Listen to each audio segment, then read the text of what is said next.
उठी है जब जिज्ञासा मन में सफर अतीत पर जाने को, त्रेता के उस स्वर्णिम काल की कालखंड में सैर लगाने को। अयोध्या के राजमहल में जन जन को एक ही इच्छा थी, वर्षों से सुने उस राजभवन को किलकारियों की प्रतीक्षा थी। तब पुत्रेष्ठ यज्ञ संपन्न हुआ और वीरान जमी पे गुल खिले, पूरी अयोध्या झूम उठी जब 4 स्वर्ण सा फूल खिले। दशरथ जी के ये 4 रतन थे, राम भरत शत्रुघ्न लखन, जिनकी महिमा को गाऊंगा मैं आज वो कथा सुनाऊंगा। राम व उनके अनुजों के बचपन में राजा तनुजों के धर्म और शिक्षा व्याप्त किया, गुरु वशिष्ठ के आश्रम में इन्होंने शिक्षा प्राप्त किया। एक दिन राज दरबार में महर्षि विश्वामित्र आए, राम लखन को मांगन को दशरथ जी से हाथ फैलाए। यज्ञ की रक्षा करने को इनको हमें ले जाना है, अरण्य आतंकित कर रहे असुरों का वध करवाना है। दशरथ हुए चिंतित, बोले राम अभी तो बालक है, न रक्षा आपकी कर पाएगा। वन में विशाल राक्षसों को देखकर खुद ही डर जाएगा। हे प्रभुवर मुझे क्षमा करें, ना निर्णय ये मैं लूँगा, इन हृदय के टुकड़ों को अरण्य को ना जाने दूंगा।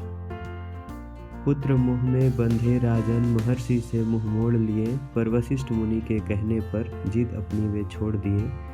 वशिष्ठ मुनि उन्हें समझाए, एक राज उन्हें वे बतलाए, राम देवत्व का है अवतार, हे राजन करिए विचार। धर्म स्थापना के लिए करना इनको ये कर्म होगा, विश्वामित्र संग जाना इनके जीवन का पहला धर्म होगा। तब दे आज्ञा पुत्रों को राजन, किए अपना कर्तव्य वहन, और किए महर्षि संग दोनों राम लखन अरण्य गमन। वन में विश्वामित्र उन्हें दिव्य अस्त्र शस्त्र दिए, असुरों को वध करने को दोनों को ही सशस्त्र किए। दंडकारण्य को आतंकित कर तीताड़िका का वध किया, फिर मारीच सुबाहु जैसे असुरों से वन निर्वध किया। फिर चल पड़े दोनों भाई महर्षि संग मिथिला नगरी, रास्ते में अहल्योद्धार किया थी सदियों से पत्थर बनी पड़ी। राम के चरण स्पर्श से अहल्या श्राप से मुक्त हुई, राम की करुणा से अपनी वह पूर्ण रूप में आ गई। तीनों जने जनकपुर पहुँचे, था वहाँ आयोजन स्वयंवर का, जनक नंदनी सीता का है साथ ही कौन जीवन भर का। राजा जनक ने घोषणा की, शिव धनुष उठाकर जो भी उस पर प्रत्यंचा चढ़ाएगा, पुत्री मेरी सीता के वही जीवन साथी कहलाएगा। यहाँ एक से एक थे वीर पहुँचे अनेक राजा महान, सबकी इच्छा थी एक ही हो पत्नी मेरी सीता समान। सबने ही अपने जोर लगाए, जो थे सीता को पाने आए, सबके सब थक हार गए, धनुष न कोई हिलाने पाए। बोले राजन होकर अधीर हो कहने को बस वीर रणधीर, पर है वीर कोई सच्चा नहीं, जो मेरे प्रण को पूर्ण करे, क्या है वीर कोई बचा नहीं।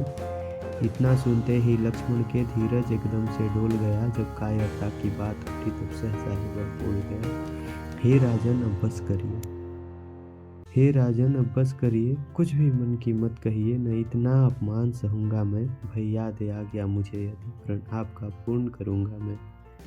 हम रघुवंशियों के रहते न आप ये शब्द हैं कह सकते, रघुवर ये धनुष उठाएंगे, सीता से ब्याह रचाएंगे। तब विश्वामित्र की आज्ञा पा श्री राम धनुष उठाए लिए, हुई चकित देख सारी आंखें, प्रत्यंचा खींच चढ़ाए दिए। प्रत्यंचा उस पर चढ़ते ही वह शिव धनुष ही टूट गया, सीता मन ही मन झूम उठी, रघुवर से रिश्ता जुट गया। सीता रघुवर के पास आई, वर को वरमाला पहनाई, कामना उसकी पूर्ण हुई, राघव को पति रूप में। शिव धनुष के टूटने से थे परशुराम जी भड़क गए, किसने किया दुस्साहस ये स्वयंवर सभा में तड़क गए। राम उन्हें कुछ समझाए, वे उनमें हरि को देख पाए, परशुराम राम को पहचाने, क्षमा करे हे दयानिधि हुई गलती मुझसे अनजाने, मैं ना आपको जान सका न पहले मैं पहचान सका। अयोध्या में दशरथ जी को जनक राज न्योता भेजवाए, समाचार सुन राम विवाह के महाराज फूले न समाये। गुरु वशिष्ठ अयोध्यापति धूमधाम से मिथिला नगरी राम जी की बाराती लाए, शत्रुघ्न भरत लखन की भी वहीं पे ही जोड़ी लगवाए। फिर चारों ही भाइयों के विवाह एक ही मंडप में साथ साथ संपन्न हुआ, दोनों राज परिवार इस शादी से धन्य धन्य हुआ। गहन मन और भावुकता वातावरण में छा गई, और सीता संग तीनों बहनें अयोध्यापुरी को विदा हुई।